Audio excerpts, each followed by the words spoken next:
Thank you so much, everybody, for coming and taking a look. So I'm pretty excited to share some stuff today. But let me first remind everybody that there's been a rough start to the idea of using AI in coding. So we first started with the concept of prompt engineering soon after ChatGPT came out. And we have these sorts of memes coming out. And it's a very not so optimistic approach about what the future of AI coding looks like. But that was 2023, and we are now 2.5 years past the beginning of everyone talking about prompt engineering, at least where I work. So now there's this term that was introduced in February of this year called vibe coding. Merriam-Webster has this definition of it, but really it's interesting because Andrej Karpathy is still alive, and he didn't write this, someone else wrote it. So I have no idea why this is supposed to be the definitive definition. It's not. But I'm just going to take this according to his original tweet and just basically saying that you're basically focusing on asking the LLM questions on how to code. And earlier this year in Sandusky, Ohio at NASA, I also did a presentation about vibe coding. And I successfully wrote crawler protection that way. And I also made successful front-end additions to WikiChat. So if you want to see those in action, there's the recorded video that you can find on YouTube.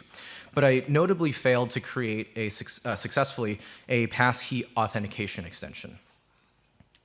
And the exact text that I had from there was that the code generated by both Gemini 2.5 Pro and GPT-03 were unusable, and I'll show you a screenshot of that later. And so I said at the time that asking to vibe code a complex extension is unrealistic.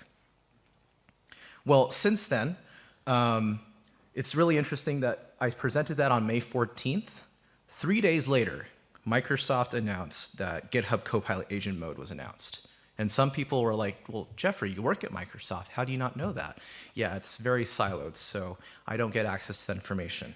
And only in June was I actually told about agent mode by a colleague. And at that point, I started using it. And it took me a few months to get ramped up. And then in late August 2025, GitHub released something called Spec Kit, which I will dive into a little bit more deeper in the bit. But this agent mode thing brings us back to what's the problem with question-only based vibe coding? Well, you're asking a question and then you just kind of get this output, but you're not really going back and forth and iterating through it, and that severely limits the efficacy of AI coding. And when you're only asking one question and expecting an answer to just be able to solve everything, it's very hard to get all your requirements in at once, right? You have a limited context window for input anyway. And if you made a mistake, what are you going to do? Start over? That doesn't seem very effective either. And in the past, it writes code that doesn't even compile. So the use of it is very limited. And so let's think about now some approaches that we can take then. What if we can eliminate the constraints that I am explaining there?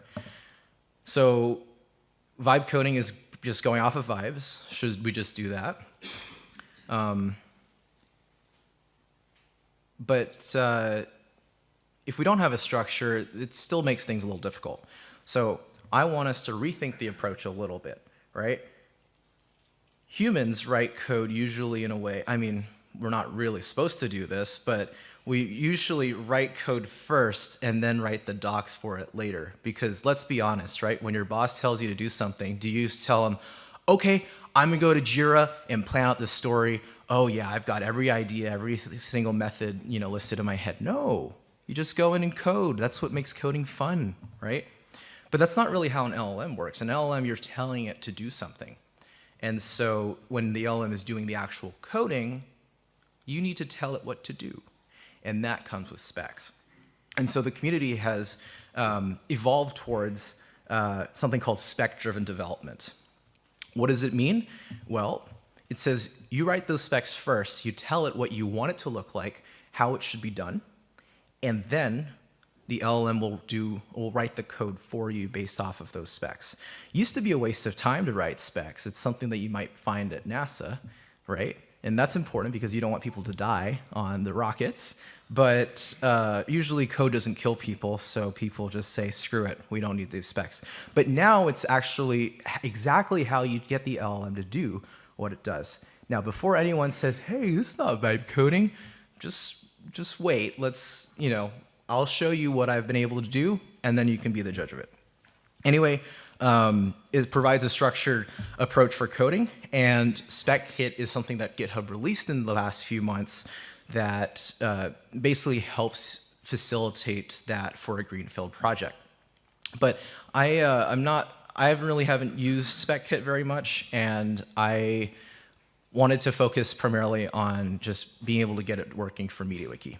So I want to remind everybody that life is a journey, and any way you want it, that's the way you need it. We're not telling that to the LLM, right? So far, if you just tell the LLM to do something, it's going to pick the way that it's going to do it, and that limits the efficacy.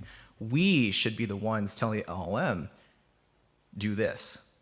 And then the LLM will tell us, any way you want it, that's the way you need it. So the vibe coder needs to assert the dominance here to get the results that they're looking for. And the best way to do that is through spec-driven development, and something that you can do to AI assisting development, libraries and software, is to provide instruction files. That's what LLMs will look at in their prompt when you're writing the code. And when you write it well, it makes a huge difference. And so this is where you'll be able to add code styles and conventions, and that'll contribute to better quality code, right? And it turns out that MediaWiki has had coding and conventions for many years now, right? They're also already codified on MediaWiki.org on pages, and that makes things so much easier. The conventions exist in general, but also for specific languages. So perfect. What I thought was, and thank you, I think it was at Mark Kirschberger or somebody else who sent me this link, but in the Matrix group, but thank you very much for that. That is exactly what I needed to tell the LLM. Basically, I took the wiki text on those pages, I asked the LLM, convert this to Markdown, and then I'm like, surprise, that's your instructions. And you store that in the repo, and it'll basically follow those conventions to write all the code from then on out in that repo. And so that's what it looks like. I just went to the window and told it, remove the translatewiki.net markers, remove templates, and then convert this into Markdown. And this is the result, and I just saved that in the repo. So now I want to explain, I want to try something again. It didn't work in May, but with agent mode, when you're able to ask it questions and it just does stuff for you, that could be a big game changer, right? And this passkey auth thing, if you don't know me, I'm super stubborn, and I really want passkey support in MediaWiki. So I took a huge risk. Oh, the image didn't appear. Oh, well, that's okay. Basically, it was a screenshot of the attempt from May where it wrote a method name in German and then had a space in it, so that doesn't compile in PHP. So yeah. Anyway, so I think what I wanted to do was make this passkey auth extension. And my personal motivation is that it's a nice phishing-resistant multi-factor authentication. At Microsoft, almost all employees actually only use passkeys now to log into their accounts for security reasons. So this is very much something that the entire world should be moving towards. And it doesn't currently exist in MediaWiki. Thank you, Sam, for sending me this. But I think that might change in the next 10 minutes. So let's see.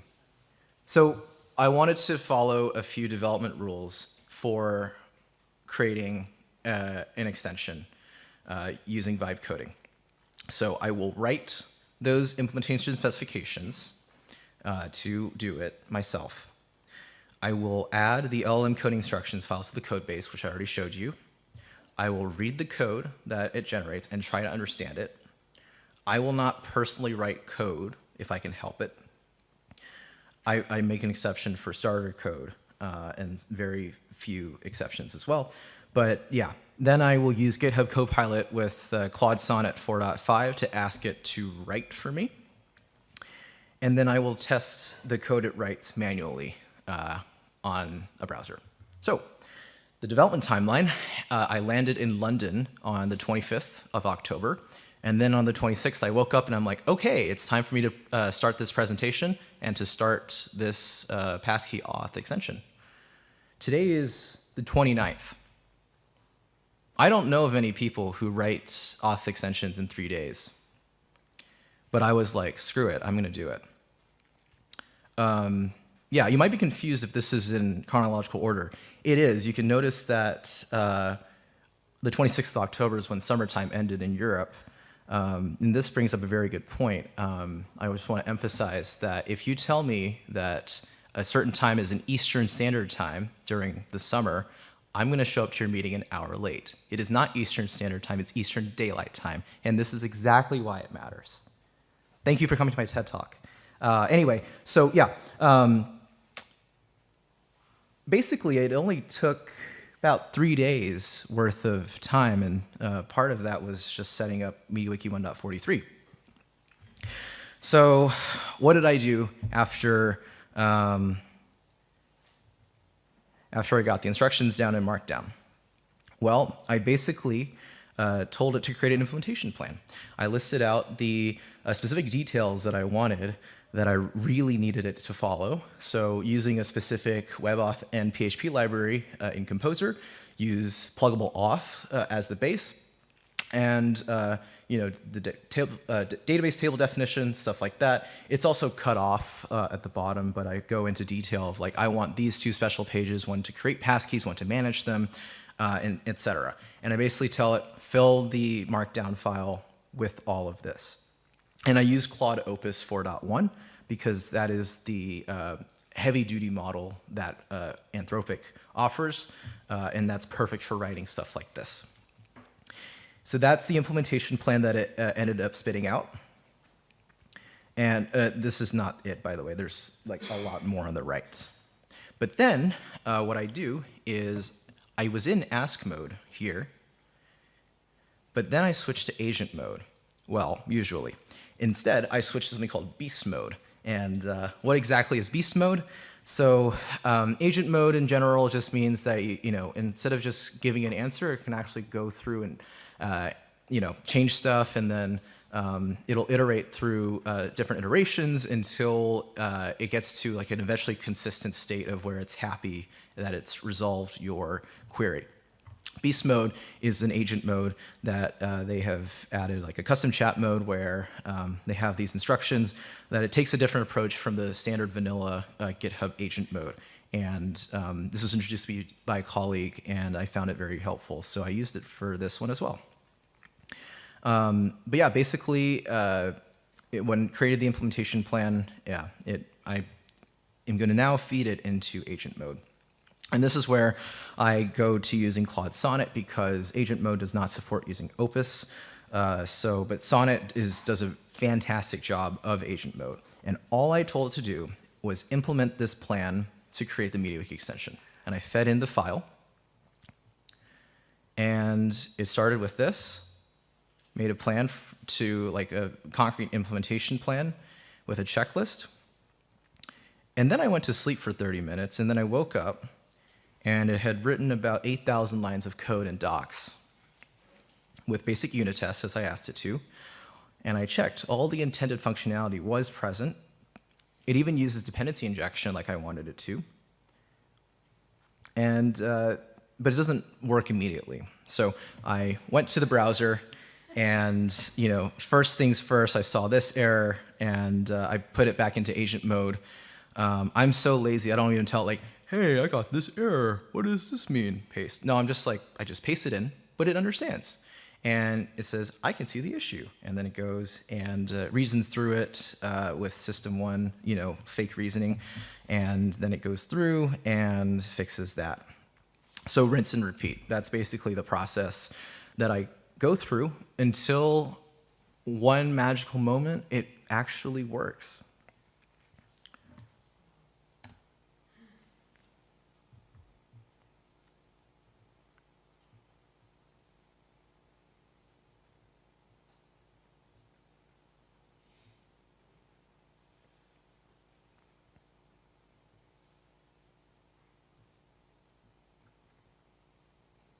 So you can see the passkey I just made. I'm going to log out now to log in with the passkey. And I'm not going to use Bitwarden, I'm just going to use the Chrome one. And there you go. So yeah, now MediaWiki has passkey support. Look at that.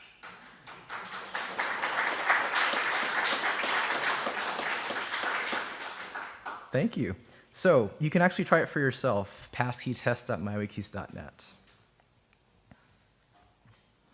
So right now, is the extension perfect? No, absolutely not, as Cindy will tell you. It's not production ready, it's just an MVP, but something working is better than nothing with the exception of whether it's horribly broken or insecure. Now, that being said, it's still a good base, right? For research purposes, now we know that you can definitely do passkeys in MediaWiki, but it's now more than just saying, I think we can do it. It's that we've done it, and now we can refine it. And plus, you know, Cunningham's law is the best way to get the right answer on the internet is not to ask a question, it's to post a wrong answer. And so if I post a bad implementation of passkey auth online, my reputation will suffer, but someone will have the spite to say, that sucks, I'm gonna make it better. And that is priceless. Because, well, that was my goal, right? So anyway, my experience through implementing this was pros. It's faster to write than usual. I don't think a human is ever going to be able to exceed the speed of that an LLM writes at. And it's able to add documentation and unit tests relatively effortlessly as well, even in the same prompt and sometimes. But there are cons, of course. I mean, there's still broken functionality. You've got limited control over the visual design, and it doesn't always listen to your specifications. So what was the overall result? Well, I got a AI-coded implementation that actually works. It turns out it doesn't actually use pluggable auth, though. It uses Session Manager directly, and then it has some stub code for pluggable auth in there that does nothing. And I know for a fact that it doesn't actually use pluggable auth because when I uninstalled pluggable auth, the extension still works. I ran this by Cindy yesterday and today. I showed it to her in 10 seconds, and her mouth opened and gasped. But then we came back down to reality. She took a look at the code, and now for her trauma, I owe her a business class ticket back to the US. So I'm very sorry about that, Cindy. Yeah, so we did find a lot of issues with the code, but it doesn't change the fact that it still works. So take that as you will. I think it is a really good learning process, though. Learning opportunity, very good exemplar of what it looks like. And by the way, this passkey auth thing, I think it was really meant to kill two birds with one stone. I didn't just make this just to prove a point. I also really wanted a passkey-based authentication system in MediaWiki, and I hope our community will use it. But yeah, I'm going to work with Cindy to change it to use pluggable auth that will improve the security aspect of it and all that stuff. And then hopefully we can get a security audit of the underlying library that is being used so that we can fully guarantee the security. Well, not guarantee, but minimize risk. And so there are a lot of ramifications behind eventually migrating over to vibe coding. You've got code quality issues, whether it's going to conform to the software architecture. In this case, it mostly did. Security is a huge issue. I know people are going to be hammering me about security after this when questions open.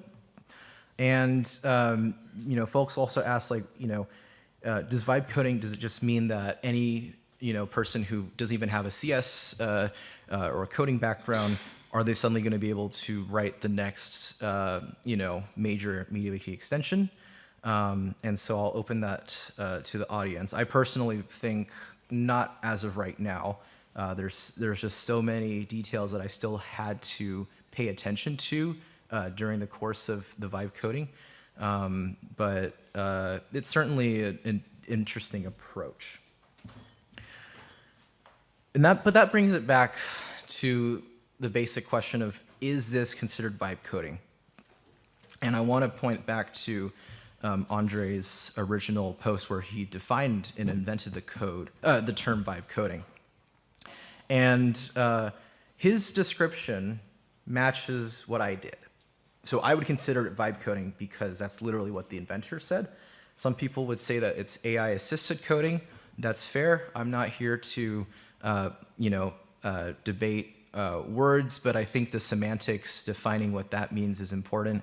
And hopefully what I just described, the process I've done, gives you an idea of what exactly I constitute as vibe coding and what result it has given. And so the passkey auth extension development indeed followed this process roughly. So looking forward, my hypothesis is that vibe coding, or at least AI-assisted coding, is here to stay. I think it is now feasible to use it as part of MediaWiki extension development lifecycle, development. But whether it can be solely used is to be seen. This is not a question of like, oh, let's debate this tomorrow. No, we are not done yet with progress on vibe coding. Let's see what happens next year. In May, I said, let's see what I talk about here in October, and here I am telling you that what I couldn't do in May, I can suddenly do now. So where does it fit in today's world? 1 year, 2 year, etc. We'll see. I don't know. If you're nihilistic, then you might believe in Linkin Park that we tried so hard and got so far, but in the end, it doesn't even matter. Wise words from Chester. Yeah, actually, I'm going to open the floor now to both questions, comments, concerns, and suggestions. What do you think? Is vibe coding the future? Thank you.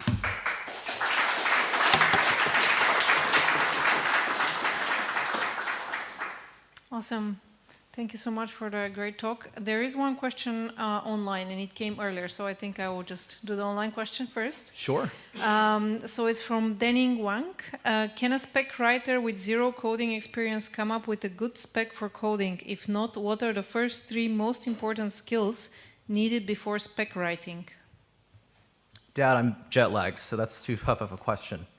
Should I repeat it? I did read it very fast. What's the last thing? So I guess the last part that's the more important is, what are the first 3 important skills needed before spec writing?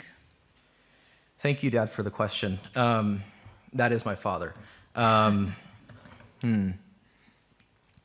Honestly, I think just having a background in your respective field is super important.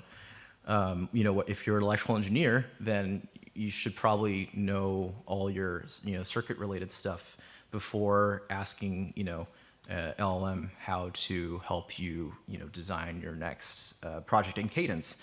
Similarly here, I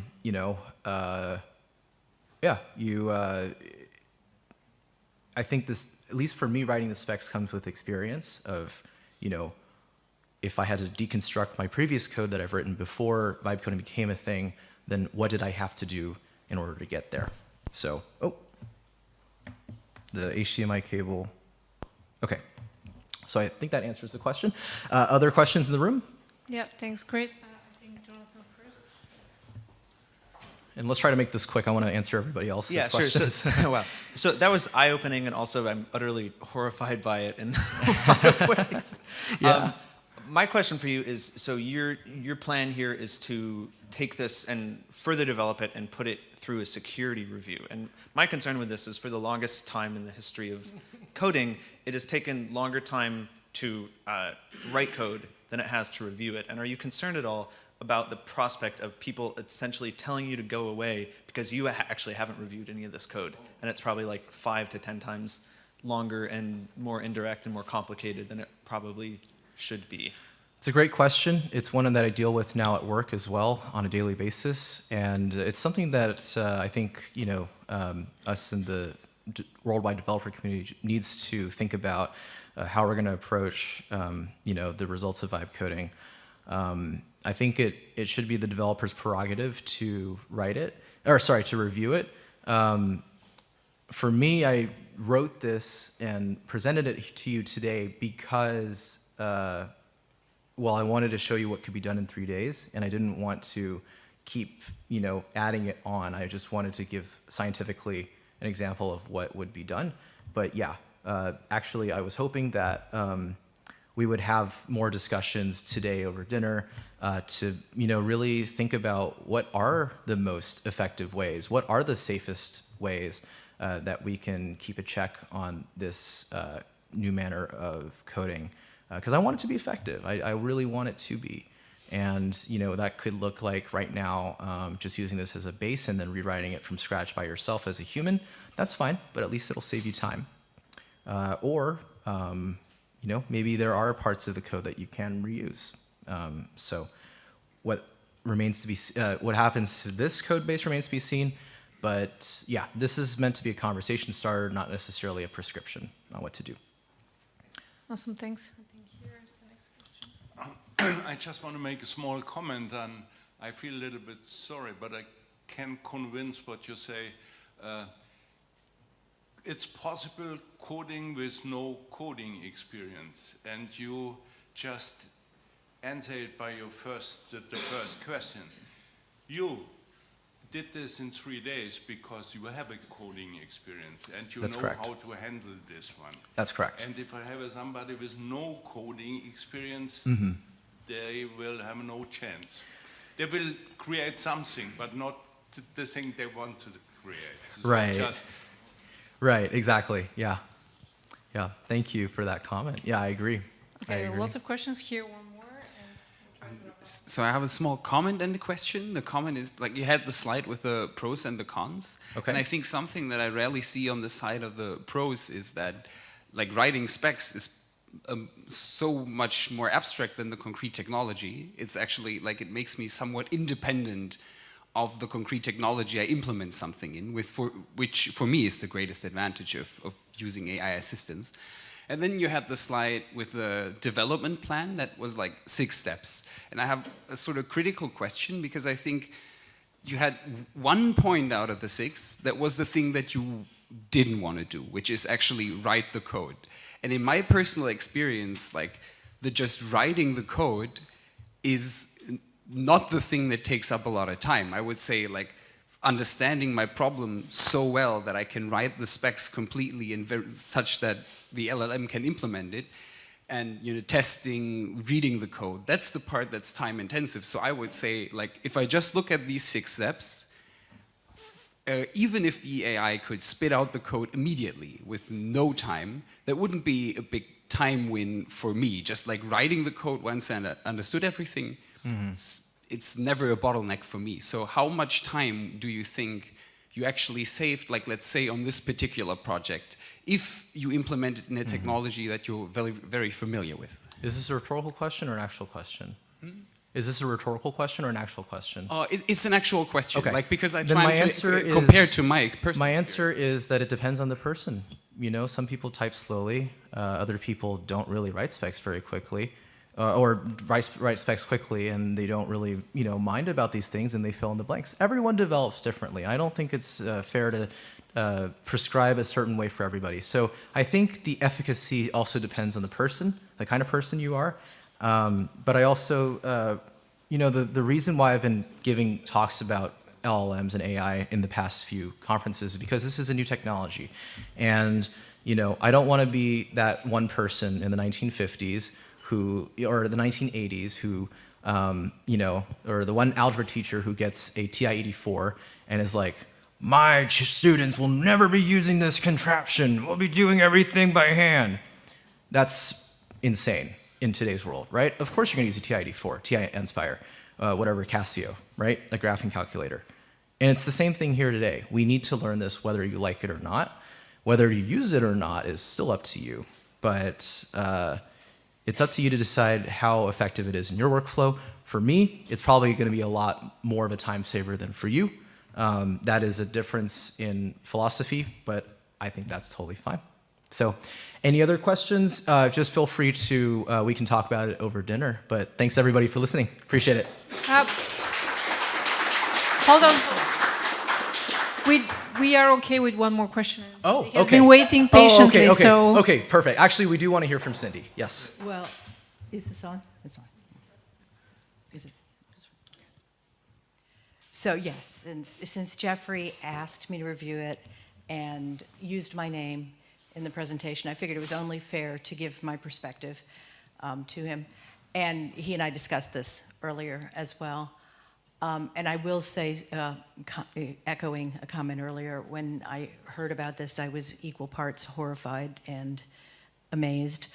I am impressed that you did get a working passkey extension, right?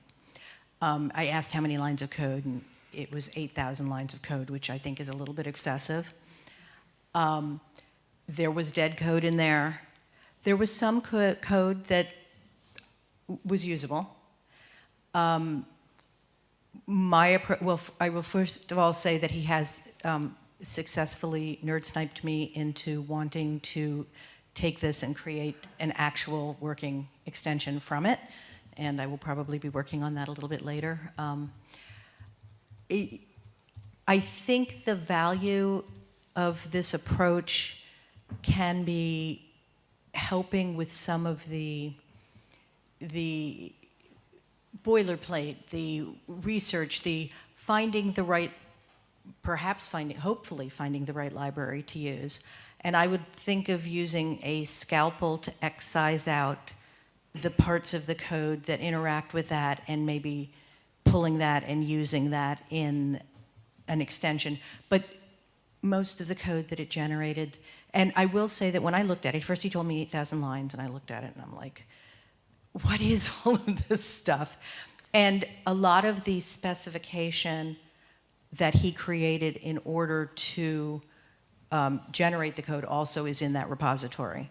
So there's a lot of, you could either think of that as beautiful specification or cruft that's only obscuring the actual code. And there was, of course, and I do not think all authentication extensions need to be built on top of pluggable auth.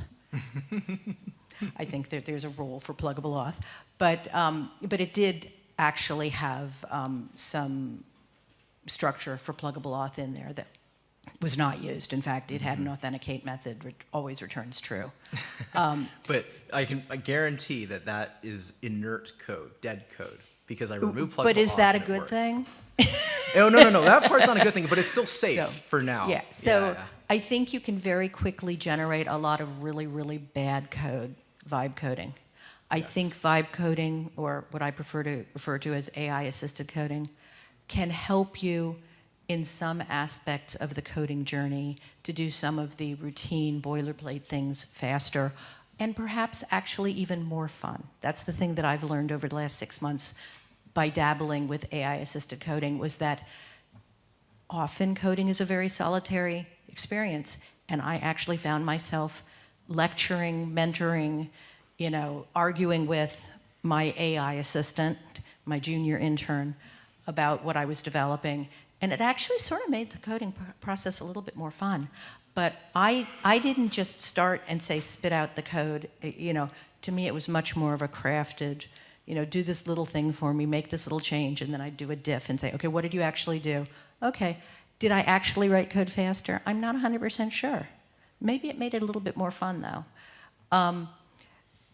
I would not use the code that you generated for this as the basis, as a starting point for a passkey extension. But I would excise, with a scalpel, cut out little pieces of it and use it as a model for building the actual extension, and I may actually do so. Great. I'll release the code to the public very soon. So, yeah. Amazing. Thanks so much, Jeffrey, and thanks also for all the questions. There's one more question in the chat, but you can maybe answer that because I think it's good to wrap up. Okay. All right. Thanks, everybody.